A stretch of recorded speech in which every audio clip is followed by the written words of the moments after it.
Have you ever felt like you did everything society told you to do, but something still feels off? You're in your 30s, maybe with a stable job, some experience behind you, and yet there's this heaviness, a silent frustration, like you're floating without direction, even though you're moving. People say it's a midlife crisis or a lost decade. But what if it's not that? What if the reason you feel stuck has nothing to do with who you are, and everything to do with how you relate to money? By the end of this video, you'll understand why money, not as a number, but as a psychological force, might be the hidden root of your confusion, your anxiety, and your feeling of being lost. You might be asking yourself, how could money be the reason I feel lost? You're not broke, you've got responsibilities, maybe even savings, so why this emptiness? That's exactly the silent question this brings up. If I'm doing everything right, why does it still feel wrong? Is it possible that you're not lost? You're just emotionally disconnected from how money operates in your life? Not logically, but subconsciously. Why do you say yes to things you don't want? Why do you avoid looking at your bank account? Why does planning your financial future feel paralyzing? This isn't about budgeting tips or cutting out lattes. This is about the stories you inherited about money, about how those stories built silent frameworks in your brain, shaping your self-worth, your confidence, your risk tolerance, and ultimately, your direction. And the moment you see that clearly, things start to change. But first, let me tell you a story. A few years ago, I spoke with a woman. Let's call her Emily. She was 31, college graduate, working a decent job in marketing. Nothing glamorous, but stable. She paid her rent on time, had no major debt, and even saved a little. On paper, everything looked good, but she described her life like a fog. I wake up, I go to work, I come back,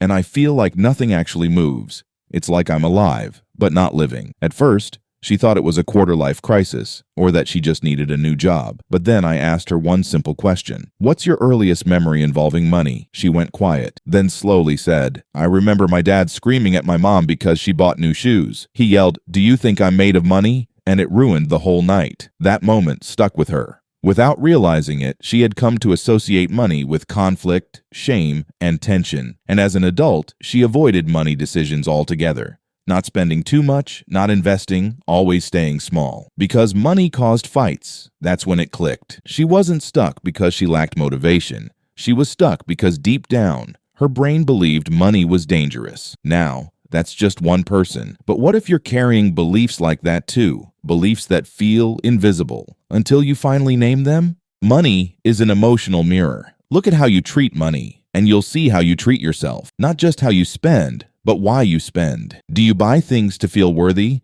Do you avoid looking at your account because you're afraid of what it'll say about you? Do you say, I'm just bad with money, like it's part of your DNA? These aren't financial habits. These are identity statements, emotional patterns disguised as logic. That's because money always holds more than value. It holds meaning, security, freedom, power, approval, even love. If your brain learned to fear those things as a child, even unconsciously, you won't allow yourself to have them as an adult. You'll earn money just to push it away. You'll reject opportunity without realizing you're doing it. Remember Emily? She avoided anything that felt financially risky, not because she ran the numbers, but because her nervous system had learned that financial risk equals emotional chaos. The longer you live unaware of this mirror, the more you'll repeat the same cycle. Freeze, doubt, hold back, feel stuck, repeat. And here's the twist. You don't need to be broke for this to happen. You can make 6 figures and still feel scarcity every single day, because it's not about how much you have. It's about what money means to you. So the real question isn't, how do I make more? It's, what is my money trying to show me about me? Behavioral loops and self-sabotage. Have you ever found yourself repeating the same financial patterns even when you know they don't serve you?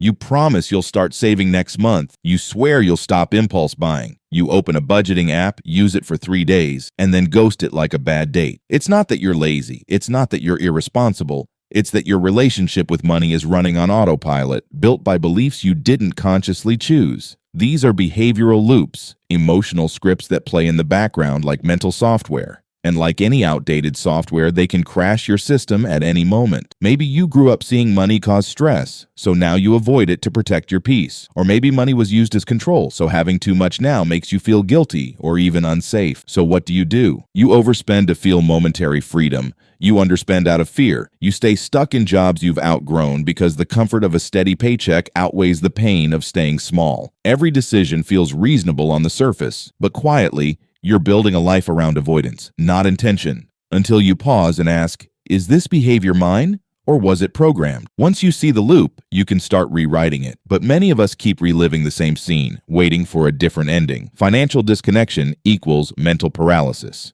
When you're disconnected from your money, you're disconnected from clarity. And without clarity, every decision feels heavy. Have you felt that? The mental fog, the procrastination that makes no sense, the way you keep planning to plan but never execute? We tell ourselves it's burnout or a lack of motivation. But deeper down, it's mental paralysis caused by financial uncertainty. And here's the hard truth. You don't need to be drowning in debt to feel this. Sometimes it's the absence of direction that creates the storm. When you avoid financial decisions, where your money goes, what your next step is, what enough looks like, you stop moving. Not just with money, but with your life. You feel stuck in the same job, same apartment, same story. Not because you're incapable, but because you're financially unclear. And with that comes fear of changing, fear of failing, fear of making things worse. So you freeze mentally, emotionally, even physically. You scroll, you delay, you stay busy. But deep down, you're avoiding one very specific confrontation. If I had to take full ownership of my financial life, what would that say about me? That question terrifies us. Because if money is tangled up with our self-worth, facing it feels like facing everything we're afraid might be true. But what if the opposite is also true? What if financial clarity isn't a threat, but a way back to yourself? You're not lost because you lack talent. You're not behind because you're lazy. You're not broken. You're simply financially disconnected from your story, your wounds, and your power. The stories you carry about money, they've shaped how you see yourself. And when those stories stay hidden, they block movement. They confuse progress with survival. They make you confuse being stuck with being safe. But once you realize this isn't your fault, it's your inheritance, everything changes. You start to see that your past isn't a prison, it's a pattern. And patterns, they can be rewritten. When you reconnect with your money, not just how you spend, but why, you don't just fix your finances. You recover your agency. You reclaim direction. That fog you've been living in, it starts to clear the moment you stop asking, what's wrong with me? And start asking, what did I learn that no longer serves me? You're not lost. You're finally waking up. And now that you can see, what are you going to do with that clarity? Remember when I asked if you ever felt like you're doing everything right, yet still feel completely lost? Now you know why. It's not because you lack purpose. It's not because you missed some secret path. It's because no one taught you that your relationship with money, the emotions, beliefs, and invisible scripts tied to it, can quietly shape your entire life. But now you see it, not just with your mind, but with your gut. And here's the beautiful part. What was once invisible is now in your hands. So if this video spoke to something deep in you, don't ignore it, because this is where the real work begins.